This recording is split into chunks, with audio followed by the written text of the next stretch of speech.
Welcome to Pink Kink, where we are ready to guide you through the wild and wonderful world of kink. I'm Princess Rara. And I'm Dara, the Electro Khaleesi.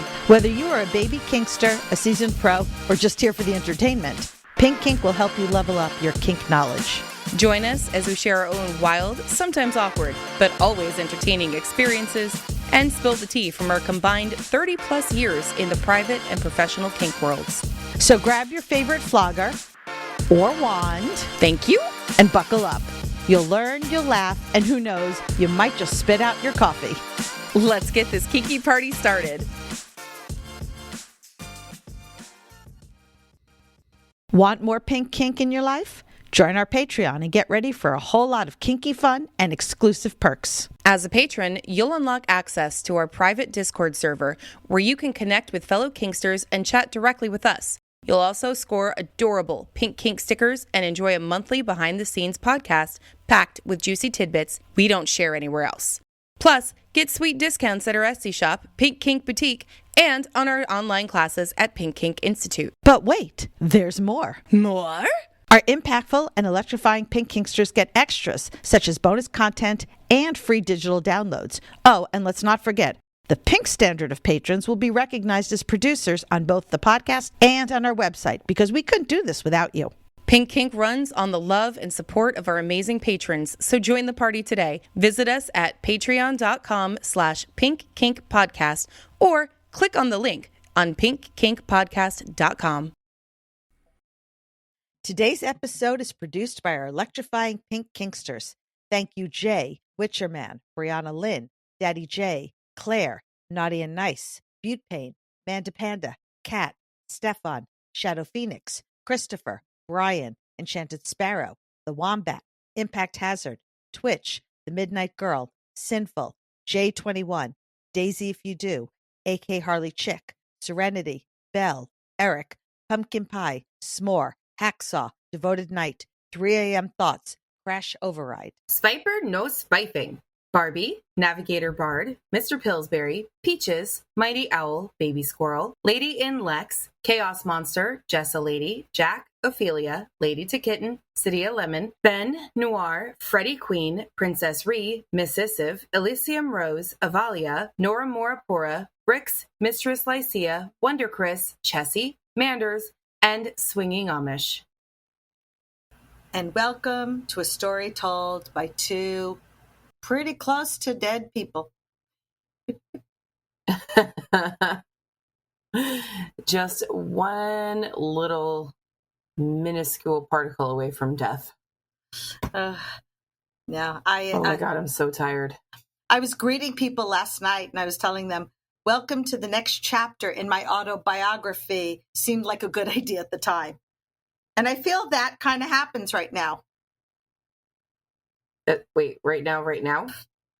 Well, yeah, with like recording right now? Well, the fact that we choose to record this the next day. Yeah, we did not choose this. I was told this. Well, that's because I leave in a couple days for Florida. I know, we didn't really have a choice here, but anyway, I might actually be dead. I'm not entirely sure it's close to death. I think I might actually be just the Walking Dead. I don't think I am the Walking Dead, but I might be on my deathbed.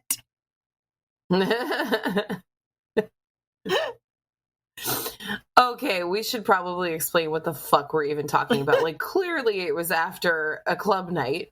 But not just any club night. The club night. Oh, it was our birthday party last night. It was the Pink Kink Bold Birthday Bash. And it was, it was amazing and it was wonderful. And people came out for this that I hadn't seen in like forever and heard from a lot of people. We don't normally come to Risque, but there was no way we were missing the birthday party. I mean, these are people we've known in the scene for years and years, and they don't normally come out anymore, like, period, and they showed up, and it was so amazing. I lost count of how many times I ran toward that door entrance area screaming, "Oh my God!" I know we got to see our friends Highland Tiger and Joy that we haven't seen in forever. And one of my traditions with Joy is Joy picks me up. And it was so much fun to be able to do that after not doing that. It's probably been close to a year. I mean, you were up there for a while. Yeah. Meanwhile, you had the Juleses. Yeah, so that was hilarious, actually. So I think we talked about it in one of the episodes where if I say Jules in the episode, I'm referring to the human, and then we're going to see if the dog responds to it or something. Yes. She did not. Oh, man. She did not respond. However, this weekend, with human Jules here and dog Jules here, that was an interesting little experience because they both answered every time I said it, even though I would have to specify human Jules or dog Jules every time I said it. Daddy J got into it and he was like saying, and oh my God, it was so bad in the car last night. I mentioned that our dog babysitter said that both girls had a good potty. I almost can see where this is going. Said, yeah, you can. And he said, "Oh, Jules had a good potty." And human Jules responded, "Yeah, I actually did." And we were like, Look, a good potty is important. It is very, very important to have a good potty. We understand this, but he knew exactly what he was doing with that. And he knew that human Jules was going to respond because, obviously dog Jules was not in the car with us last night. Or dog Jules would have responded. So probably, yes. Because dog Jules also knows that word and is staring at me right now. Silly doggy. Because I've said it. Uh-oh. Yes. But it's been a pretty interesting weekend with that. And I have to say it was extremely entertaining. It sounds like fun. I keep running into humans who have the same name. So you kind of have to go my bill, your bill, her bill, their bill, and try to figure out which one we're talking about. Well, I think human Jules took several pictures. Oh, and is now, by the way, in my phone as Jules, parentheses, human. That's very handy. You're right, as opposed to my dog's phone number. Right, because you don't want to accidentally text the wrong Jules. That'd be embarrassing. Exactly. I mean, do what you got to do.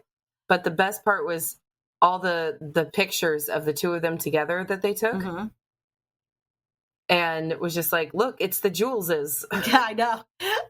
They post a picture in the Discord chat and like, "Good morning from the Juleses."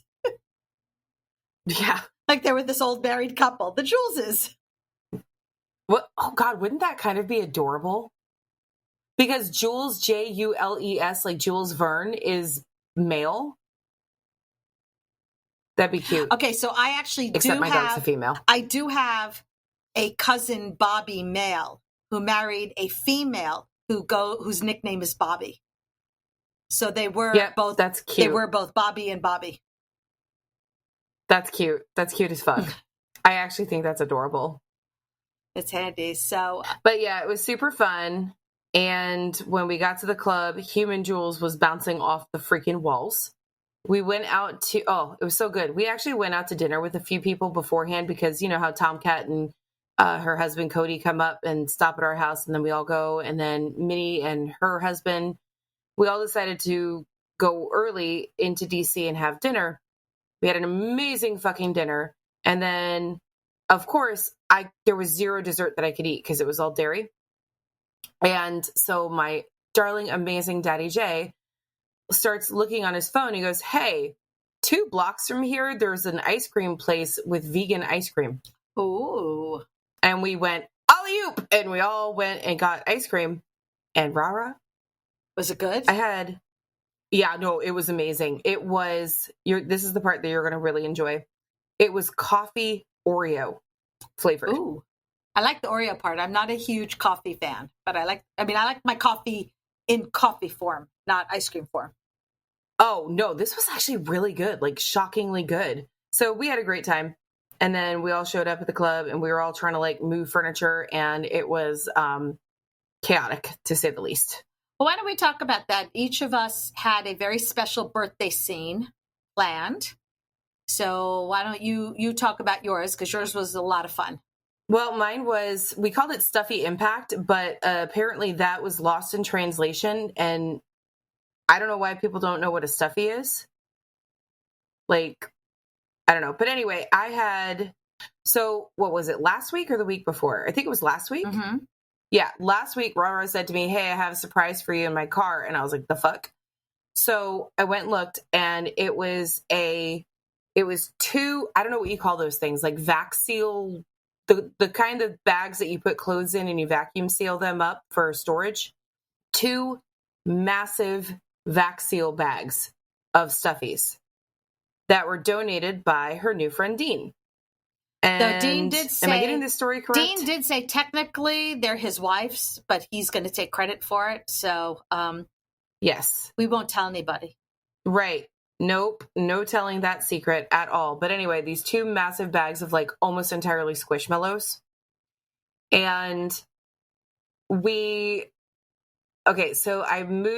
I got there, we moved some furniture around and moved a spanking bench over to a corner.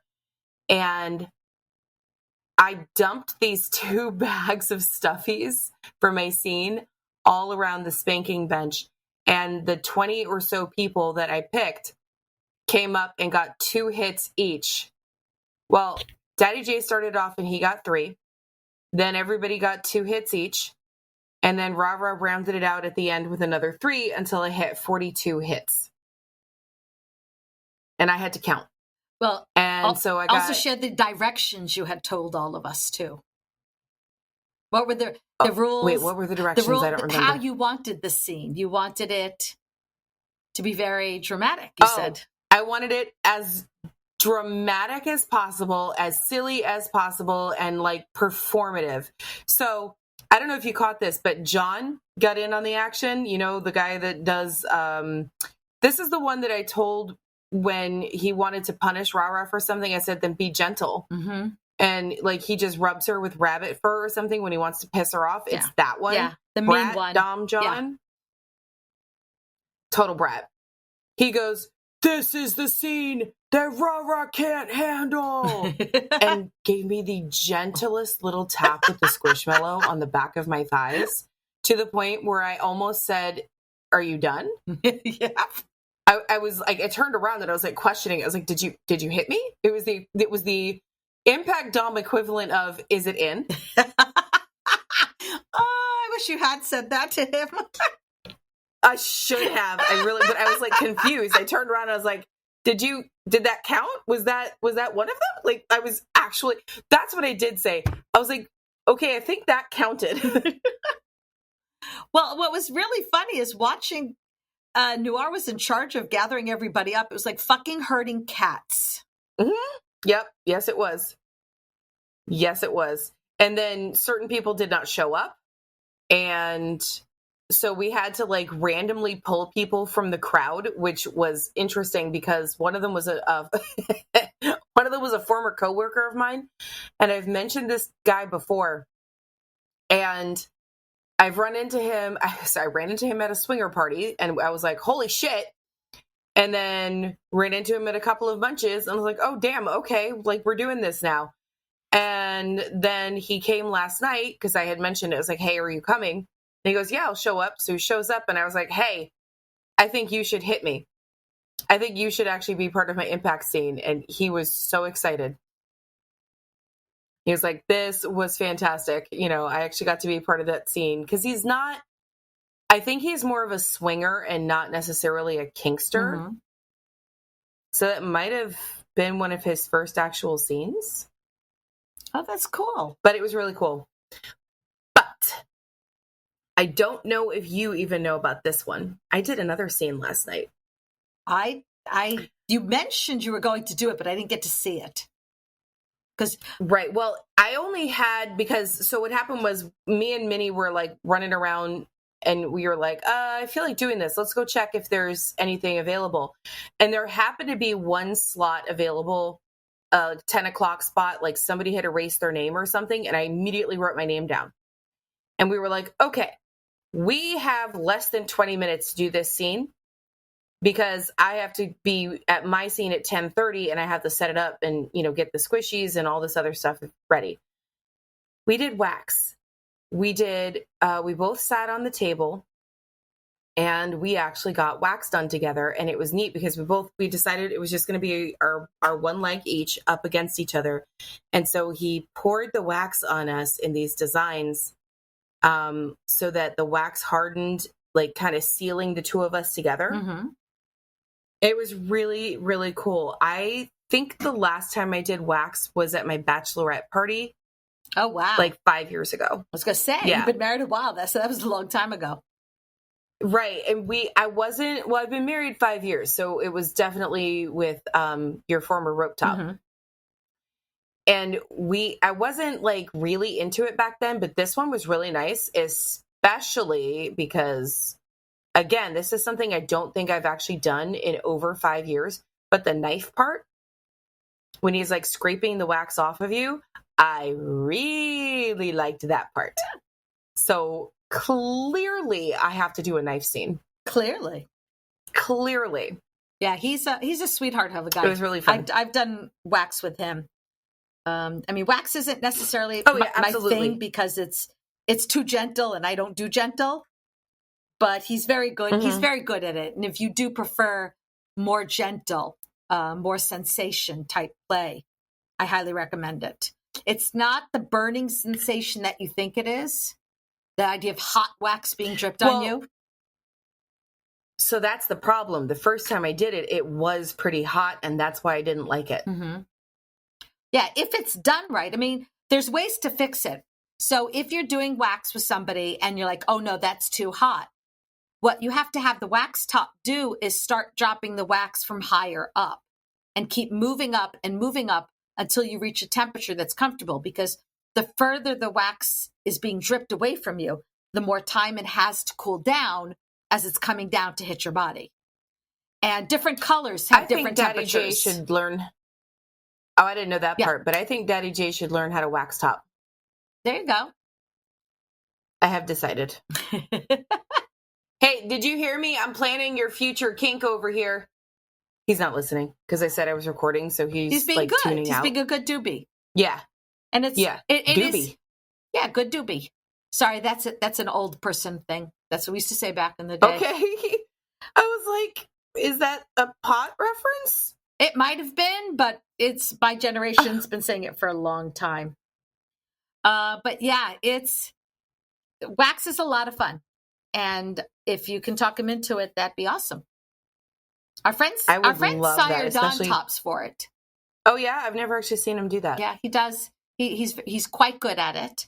I've done waxing with him once, and it's a lot of fun. He does it slightly differently because instead of like pouring the wax on you, he gets syringes that he uses to get the wax and then dribble it on you. So he's got more control to make designs. That's really interesting.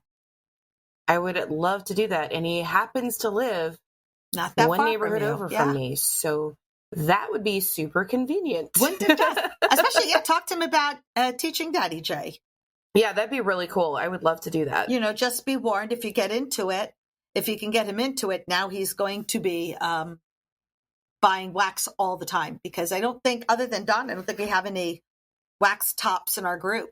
Yeah, and Don doesn't come to a whole lot of parties, and when he does, he doesn't actually do the wax. Yeah, so his schedule is pretty crazy. So yeah. So just more excuses to buy more toys. Exactly. What else are we going to do with our lives, right? Which I'm here for. So yeah, because I didn't get to see it because I was talking to Vixen and I forgot who else. I think Meredith, and we looked at the time and we were like, oh, all right, the spot Dara wants is free. Let's hurry up and go literally sit there and make sure nobody else can have it. And I went, great, because I was wearing heels. So I was like, any excuse to sit down is fine. So I just sat on the spanking bench hoping nobody was going to say anything because it's not necessarily proper etiquette to hold furniture to save it. But but we did actually have permission to do that because that was for like the big birthday scene. So there was a reason. We did have permission from the dungeon monitors and the event staff. That doesn't mean somebody who wanted to come over and use it would know that. And if I tried to explain that to them, they might get a little upset. But luckily, it never came to it. And then Katie Rose came over and sat down with me. So there was several of us kind of keeping like I got there and you guys were guarding that thing. you were getting through us. No, it was great. And then partway through the scene, rain came out of the photo room. It was like, can I take pictures? And so all of these pictures are just of people, stuffies, and my ass. Hey, when you have a good ass, why shouldn't you have pictures of it? Well, I wasn't really expecting that. So it was really kind of amusing. And I was just like, oh, yeah, sure. Okay. I mean, like my face isn't going to be in it. Why the fuck not? Let's do it. So yeah, all the people started posing and it was really funny. The great. only problem is in order for it to be at the right angle so you could turn your head and still talk to the crowd, it ended up at a very awkward angle to hit from because like there was a wall. You were up against the wall. So I was in a corner. And I don't know if you probably didn't hear me, but I had to because, I turned to somebody, I said, nobody puts Dara in a corner. I was just thinking that. I was going to say it too. As soon as I said I was in a corner, I was like, nobody puts Dara in a corner. I immediately said that. I'm like, nobody puts Dara in a corner. And yet they did. Blackthorn put me in a corner, so I guess that one. There you go. Blame him. Yeah, well, it was the only like really convenient place to do it because he didn't want me using the dance floor because you were using the dance floor and he didn't want to have the dance floor like occupied and used for that long. So I was like, I don't care. I don't need a spotlight. Just put me somewhere. And so that was the best we came up with. But then, ooh, yes, I got photos done. Ooh. Oh, is that why you had the wig on? Yes. So, and I actually left the house without the wig and my mask, and we got to the first light and we were like, oh shit, we had to turn around and go home and get it, or else I wouldn't have been able to do the photos. So I didn't want to do the scene with the wig on because one, that would be way too hot. And two, I was worried that it was just going to like fly off my head or something and it would be pointless. But the tiara stayed on, so that was good. So then I went into the photo thing, the photo area, and we got a couple of pictures of just standing there with, and then Daddy J handing me a stuffy, doing little kisses and stuff. And then I sat on the floor with this big ass pile of stuffies, and she turned on the bubble machine. Oh, so yeah, I'm getting this picture. It's the littlest scene you can possibly imagine.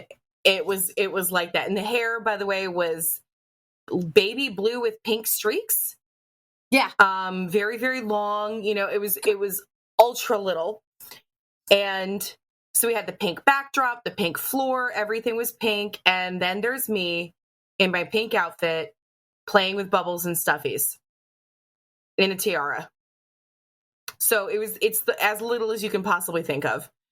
And so she had me, like, I was squeezing them, and there's a little scene where she had me, like, this is the one that I really want. I want all of them, but this one was so cute. I was holding, I don't know, 5 or 6 humongous squishmallows in my arms, squeezing them half to death. She had me tilt my head and kind of put it into the stuffies and close my eyes with all the bubbles and everything. Oh my God, it is the cutest fucking picture you've ever seen. And then another one was she had me throwing the stuffies in the air. And so, yeah. So the picture is of me with flying stuffies and my arms in the air, just laughing my ass off. Sounds amazing. It was so good. So it was a good night for you? It was a really good night. I did end up starting to crash a little earlier than normal. Like normally from topping by about 11:30, my body starts to shut down, but my brain is like, I got to keep going. I'm going to keep going. I'm going to keep going. This time I wasn't topping. I wasn't working, but I kept bopping over to the electro area anyway. By the way, thank you to Xavier and to Cards for coming and putting on all of the electro stuff last night. It was so amazing to have you both there. Did Xavier tell you he broke his wand? Mm-hmm. Which one? It was, I don't know which one. You're asking me. I don't know details. I just know because I had said to him at the end of the night, I said, how was your night? Yeah. And Xavier was like, it was great except for breaking my wand. He broke another one last night? Yep. He, oh my God. He was showing it to somebody. He had given them permission to touch it. Oh no. And when they put it back down on the table. Fine. But Xavier didn't realize the cord, where the cord was. And he got his foot caught in the cord, which yanked it off the table. That's the second. Oh my God, that's the second mechanical he's broken in the last month. Yeah, he said luckily he can fix them. He knows how to fix them, I guess. I mean, that's great. My new wand apparently has to be returned. The one I just bought apparently only works when you turn it, like crank it way, way up. Oh, it doesn't work on low? That's not good. You need to have it work on low. Yeah. So that actually reminds me, I have to text the dungeon store people. Ooh. But that was really cool. So I was bopping around, but then my brain started to shut because it was the first time I'd done wax and like really got into it. It was the first time in 7 or so years that I had knives, whatever you want to call it. Because remember the first time I ever did that was at the den. Dungeness. Yeah. Was it Dungeness or was it the something den, I thought is what he called it. No, it was definitely Dungeness. And that was the first time I met Sophina because I was so high from the knife scene that I fell on her. Mm-hmm. I have a habit of falling on her.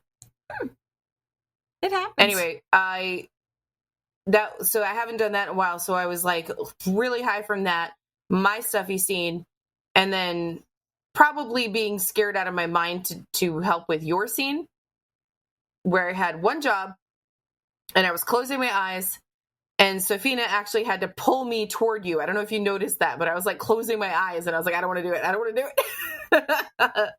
Oh, you should have just not done it then. No, I had to, but it was really it was funny because she was pulling me in the right, putting me in the right position to do it. And then after that, I was like, I'm out of here. No, my brain went, and you're done. Scene, and like started to turn off. And I was like, oh, okay, we need to go. But that was like 12:30. So what was your favorite part of the evening? Was there anything that stood out for you as like, oh my God, this was the best thing ever? No, all of it. Mm-hmm. Fucking all of it. It was just like, it was honestly, okay, if I had to choose one thing, it was those pictures. I don't normally do pictures. These were really good pictures. Oh, and apparently you and I have been asked to be a part of a photo shoot for a tarot deck. Yes. You're Queen of Hearts? Yep. He said, and I'm Queen of Storms, which, let's face it, pretty good choices. So that'll be fun. Yeah, it was an amazing night. So for me, my preparation for the night actually started several days before, because I've been talking about it on here. I was doing a needle scene where my goal was 400 needles. And this was, a big to do. And I'm very blessed to have two amazing needle tops, Learning Curve and Nina. And they had been talking and trying to figure out the logistics and stuff, because we really I shouldn't even say all three of us. Nina just kind of got dragged along for the ride, but me and then Learning Curve, who's a former theater kid, wanted to make this like art, like live performative art. And so the two of them had been trying to talk and think things through. And at a different time, I had been involved in the conversation. So we had a conference call on, I think it was Wednesday night. Three of us got together and started talking about it. And at that point, I found out that they had gotten approval. Instead of doing it in the medical play area, they had talked to Blackthorn, who's one of the Crucible's managers, and got permission to do it on the dance floor in center stage. I was like, oh, okay. No pressure on me now to actually do all 400 now that I'm like in center stage. Well, I was talking to Learning Curve before you got there, and they were explaining to me that this was performance art. Yes. It was. I mean, I don't know how much you were able to watch based upon your fear Are around you fucking needles. kidding me? I went and hid in the aftercare area. I was going to say, I know. That's why I'm saying that. But this was a whole to-do. So we had this, and this is the first time I've ever been involved where like there was a whole conference call involved in figuring it all out. And we had, I was thrilled. We had plan A, plan B, plan C. I was like, yes, you are making my Virgo heart so incredibly happy. My one main job to do beforehand was to make sure I was in the right place on Saturday, mentally, physically, and emotionally. So I don't think that was going to be a problem. Well, I really took that seriously. So I went to sleep Friday night at like 10:15. What? Thank you. How much melatonin did that take? Thank you. Right? Like, if you don't know me, you don't understand like what a big fucking deal that is. I don't go to sleep at 10:15 on work nights. Shit, you go to bed at 1 on work nights. You're insane. So I was taking this seriously. So I got a full like 9 hours of sleep on Saturday. It was amazing. So about 20 milligrams of melatonin. Yeah, got it. And I got, I went and got my nails done, and I made sure that I was drinking. And I was giving myself the pep talks. You can do this. You're a badass. You got this. So by the time we left to go to the dungeon, I'd already had like 7 glasses of water. And eaten. I was doing everything I could. Plus, that was all part of the mental too, knowing I had done all this stuff in preparation. So I get there. Naughty and Nice was my designated driver. Yeah. And we get there, and now the two of us sit with Learning Curve. Oh, pause 1 second. I want you to explain. Designated driver does not mean that she was drinking, by the way. Oh, no. Designated driver, assuming I would be in no shape after this scene to drive. Correct. So I joke about that. But then Meredith met, and Meredith and Naughty and Nice were the assistants. They were going to help so that Nina and Learning Curve didn't have to open up needles. Everything would be laid out. And we went over how everything was going to go, how it was all going to happen. And that's when I also found out that while we had permission to do the needle scene on the dance floor, which, yes, it was covered by a tarp. I was on a medical table, which was then covered by more tarp and everything else. They did not want any of the bloodletting, which would happen after 400 needles come out, to happen in that area. So I was going to have to walk with all of the needles in me from the center of the dungeon into the corner where the medical play area was. And I looked at them, I said, okay. I go, the only request I have is a step stool, because I normally jump up and down off of these tables. I was not going to be in a position to jump up and down off these tables with all these needles in me. So they came out, they did get me a step stool to step up. So I did see that. So I get up, we move the step stool out of everybody's way, and we get prepared. Now you have to picture this. So I'm sitting there, I've got Learning Curve to my left, and Nina, I should say, right, stage right, stage left, whatever it is. And then each of them had their assistants next to them. Then we had Fez, who was part crowd control, part participant. And we had Noir, who turned herself into the scene cheerleader. And thank you so much, Noir. You did an amazing job getting the crowd going. Because I think the crowd wanted to, but they were like not sure if they were supposed to. Yeah, they were terrified. Right? It was like, do we cheer? Do we do what? We don't want to distract anybody. But we turned. Well, so from the aftercare area, which was like on literally the other side of the warehouse, we could hear the cheers a few times, and we were like, what's happening? What's happening? And I was like, oh, do I need to go now? Is it time? Do I go? And they were like, no, you're fine. Somebody will come and get you. I was like, okay. Well, what happened is we turned this whole thing into a game based on red light, green light, 1, 2, 3. So I had my pink rubber chicken with me. And the game was the tops were each going to start putting needles in me as fast as possible. And I would squawk the chicken, which was an indication to stop and throw your hands up in the air. And whoever was the last one to throw their hands up in the air, Fez was going to swat them with my stuffy, with my aftercare stuffy. I did see that. And that was hysterical. And then we did the first section with the breasts. So it was whichever one finished, they each had to do 100 on each breast. Whichever one was the first one to finish on the breasts, they were the winner for that section. And the loser got hit by Fez. Oh, that must have been when we heard the cheers. That was some of the cheers. Or like I'd be like 200 down, we're halfway there, and everybody cheered. But they also, what ended up happening is that honestly, I couldn't tell you where the shift happened.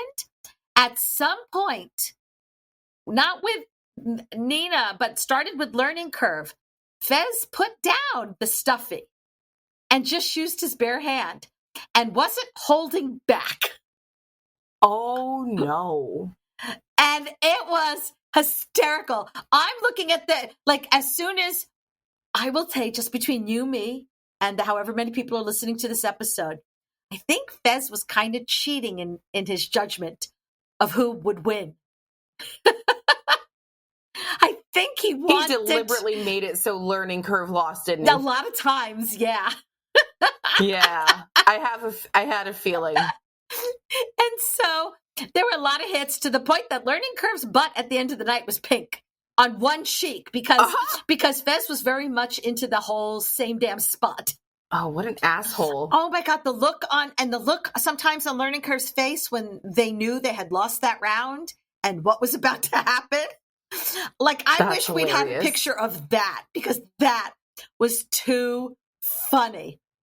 So, but I had this rubber chicken that I would squawk and people would laugh hysterically. But when we started, they started on my breasts and then did my arms. I couldn't move my upper body because of those two sections.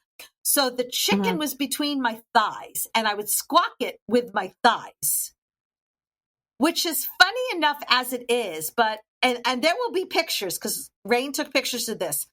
The way that I had that chicken made it look like I had a pink chicken dildo. Yep. Yes, it did. Can confirm. And at one point, Learning Curve had already won their section. We were waiting for Nina to finish up. Learning Curve, bless their former theater student role, got down on their knees and was licking the head of the chicken. My God. And like pretending to do fellatio on the chicken. And I'm trying not to laugh because, right, like when you get really going laughing, the whole body shakes. Yep. And I'm trying not to move because Nina's still going, not to mention all these needles on me. And I just realized today I have spots on my stomach, on my upper stomach, from the needles that were in my breasts, sitting on my stomach and scratching on my stomach. So I have because like when I first saw these red marks this morning when I was changing, I went, what the hell are those? And then it took me a couple minutes to go, oh my God, those are the tips of the needles scratched me. So I have a question. Yeah. Would performing fellatio on a rubber chicken, would that be just chicken head? Ooh, I think we'll leave that one up to the listeners to tell us. I am not an expert in chicken fellatio, so I would want their opinions. Ew. I did start that shit though. I'm not sorry. Okay. So we did the breasts first, then I did the arms. And people are kind of funny because like a couple people are like, so does it hurt? Yeah. No shit, Sherlock. Yeah, it hurts. So I sort of wouldn't. No fucking shit. I sort of wouldn't do it if it didn't hurt. Where's the fun in that? But no, it hurts. And then some spots hurt more than others because certain spots are meatier and easier to get the needles through with less pain than other spots. The thinner the area, the more it hurts. And then we got to the thighs. And we finished the thighs, and Nina was declared the winner of the thighs. And they went to go get the candles to light to sing happy birthday. And the candles were glued into 2 little needles, which were going to get placed in just above my knees. When Learning Curve looked down and saw a needle on the floor by Nina's feet, she had dropped one, Nina, and therefore actually hadn't won. Oh, no. And our countdown was off because we started counting down. When we were down to the final 20, so 10 on each leg, we had the audience join us. And the funny part is the audience started counting down so fast, Learning Curve had to turn to them and go, slow down, wait a minute. They were doing it like it was the ball dropping, not right, actually that's counting. too fast. Yeah. And that was my signal to haul ass over to that area. So luckily, I hadn't brought just the 400. I had brought extras just in case. Because, right, the one that fell on the floor, even though technically it was still wrapped, the tip was wrapped. We're not taking any chances. And we threw that out. And right. we had extras. So we put that one in. And then we could put the candles in. So wait, who actually won? Was Nina disqualified? Well, I mean, it's at that point, nobody was hitting anybody anymore. We were all, the 2 of them were exhausted. Right. They were absolutely exhausted because you have to understand, we did these 400 needles. You ready for this? 400 needles in 35 minutes. That was really short. That's how fucking fast they threw those needles in. 35 minutes. So wait, did my scene take longer than yours? It may have. Oh, that's weird. Right? Man, they were working hard. It was because it was a fun race. So we got that last one in. Everybody sang happy birthday to you and to me. And Noir led everybody in a rounding cheer for the whole scene.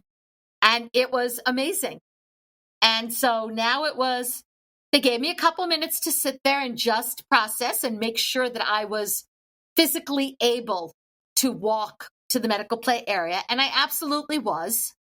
I was surprisingly, I don't know if it was because of the speed or what. I was not as woozy as I thought I was going to be. Mm-hmm. So we get over to the medical play area. I had like an entourage. It was really funny. I had an entourage to keep people away. Like, I don't know if you've ever seen, because it's usually on the opposite side from where you are. But when they take people from the needle area into the picture area, they have somebody in front and in back make a hole. Well, this was not enough to just have in front and in back. I also had people on the sides to make sure nobody touched me. And it was funny watching people's faces because there apparently were still a few people who didn't know what the fuck happened.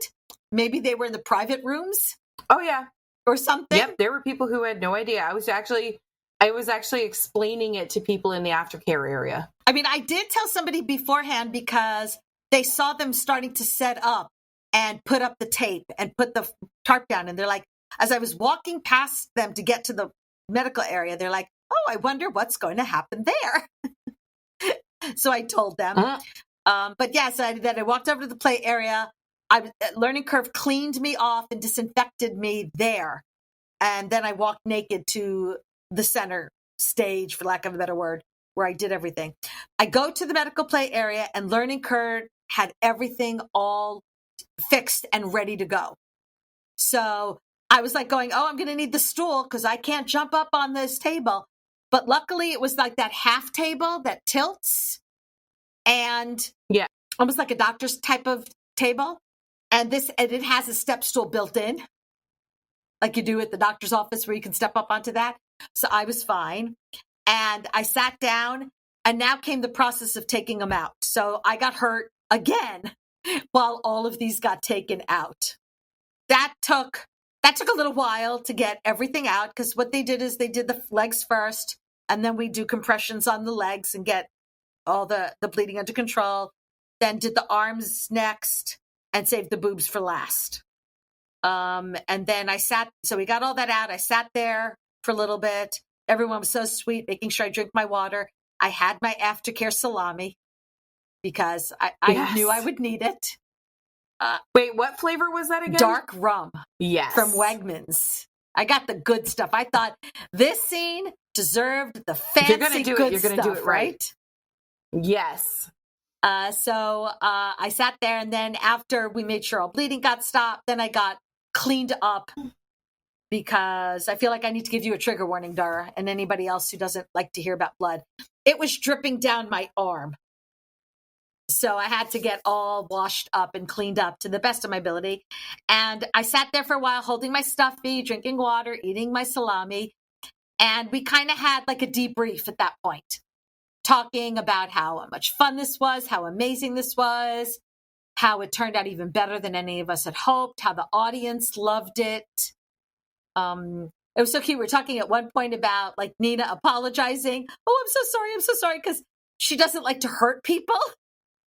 And Learning Curve and I are looking at each other as sadists going, yeah, we don't have that problem. Yeah.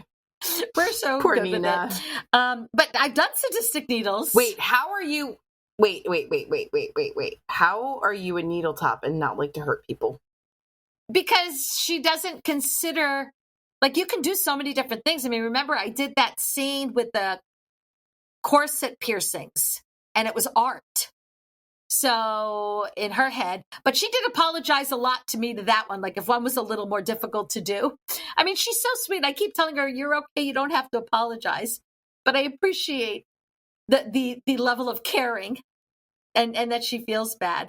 So we're laughing. And then, that was kind of like the whole, I guess, quote unquote, aftercare, if you will, having the debriefing and talking through it and my being able to express to them my gratitude. I kept feeling like all I was saying was thank you. I couldn't quite come up with the right words to express my gratitude, because this was so far and above just like doing needles. They had created a spectacle.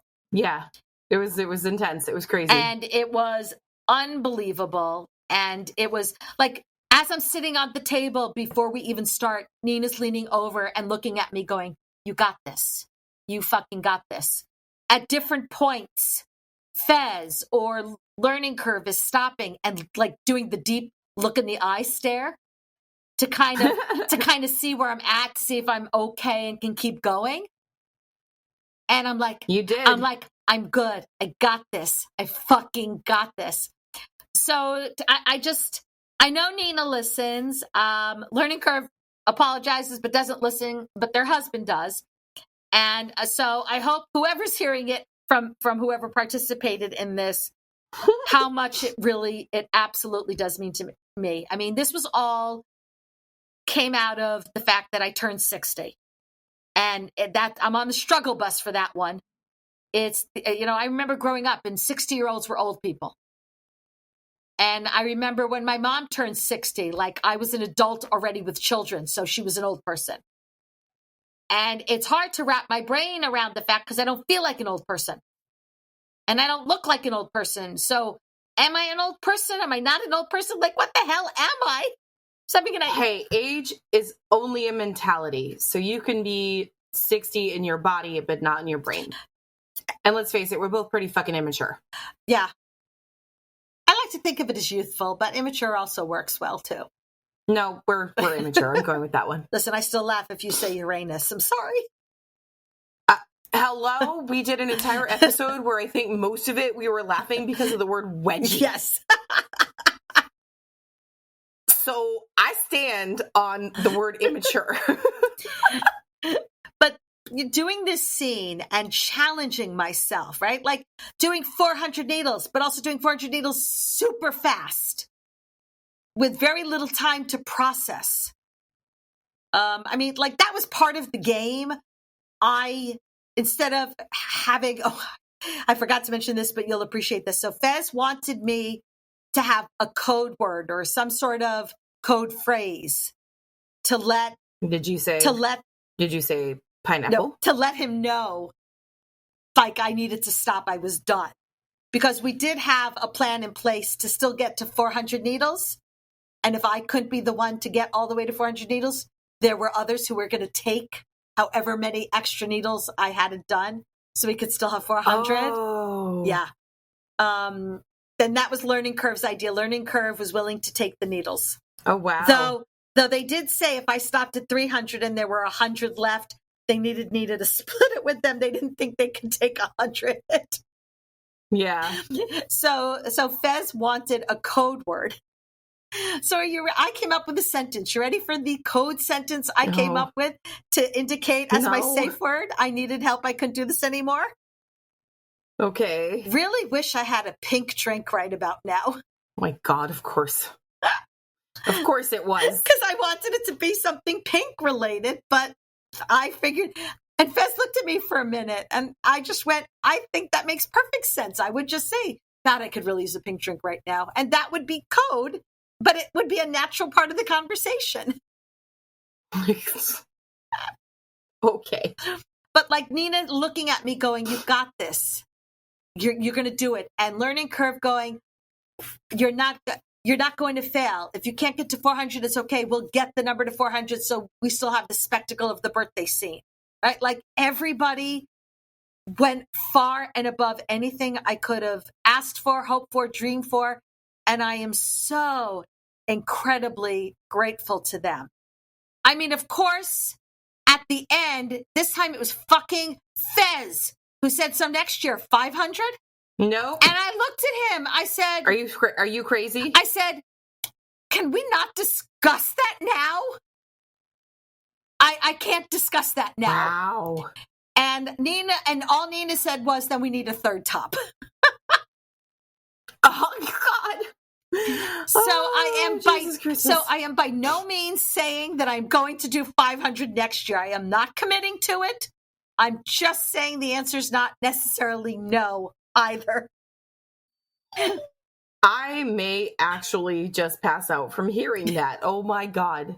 And technically I did 402 because we had the two candles with the birthday candles on it, but the two needles with the birthday candles, but it's okay. We'll just stick to 400. It's a nice even number. But yeah, I got home. And I blew out the fucking candles. Yes. I moved. So I technically participated in the needle scene. There we go. I moved my chicken dildo out of the way so that you could blow on the candles. Actually, it was moved out because once we did the needles on the thighs, I couldn't squawk with my thighs anymore. But yeah, and I got home. We ended up hanging out. I got cold finally, like the endorphins started to come down. So I got cold. I had brought nice comfy clothes to put on and I put those on. And it was so sweet because people were just stopping me and wishing me a happy birthday, people I didn't even know. I had one guy come up to me and said, my wife said if I didn't wish you a happy birthday, I'm going to be in so much trouble. So happy birthday. I'm like, thank you so much. Be sure and let her know you absolutely did it. I'll back you up. Aww. But it was, I don't necessarily a dream come true because I can't say that I ever dreamed of doing something like this. And I don't know that I would have necessarily come up with the idea of the race and all the little extra gimmies. And I do really, Learning Curve really helped with that. I guess I need to make friends with more theater kids to come up with some more crazy ways to do scenes. And theater kids are the way to go. But it was intense. And I came home and I was tired, but wired. So I didn't get to sleep till probably 2:30. And then woke up at 9 and have been going ever since. And I've already taken one nap today. No, I was really surprised that I've been okay with not needing a nap. It might have helped that my team was playing football and they kept me on the edge of my seat and made me think we might actually win. And then didn't work out, did it? No, it was sad. They really... And for those of you who do happen to be football fans, you'll understand this. If I left the room and was in the kitchen, they'd somehow do well. So I kept disappearing and going into the kitchen to just listen so that they would help them get ahead. But ultimately, it didn't work, and I have been notified by my son that my team lost. So that is a sad way to end what would have otherwise been a perfect weekend. It was a really, really good weekend. So I feel like on that note, I'm allowed to go die again, right? No, I don't think you are. No? No. Shit. Sorry. No, I just wanted to kind of, like Dara, I could say that the whole thing was my favorite, right? But I think for me, what was my absolute favorite was the people involved and my connection with them and the relationships that we have built. Because long after my body decides that it really is old and I can't do these things, I will still have these people in my life and I will have these memories that they gave me. And so I challenge our listeners to kind of step out of your comfort zone a little. Dar did it with a very obvious little scene and bringing her little out in public. Which I do not ever do. Right? Letting people... I don't normally bottom in public, so this was a double whammy. Or do impact, ever. Right. So, triple threat? There you go. So, right, so she totally stepped out of her comfort zone and pushed herself.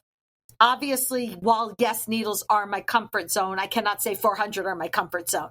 So, and making it performance art. I mean, yes, I'm an exhibitionist and having a crowd I love, but there's a difference between I'm all over in a corner and the crowd kind of happens upon us versus, hey, look, people, we're putting on a show for you. Stop and watch the show. But I have zero regrets about it. It was amazing. And I think the best way to celebrate our birthdays. And we will continue to do so.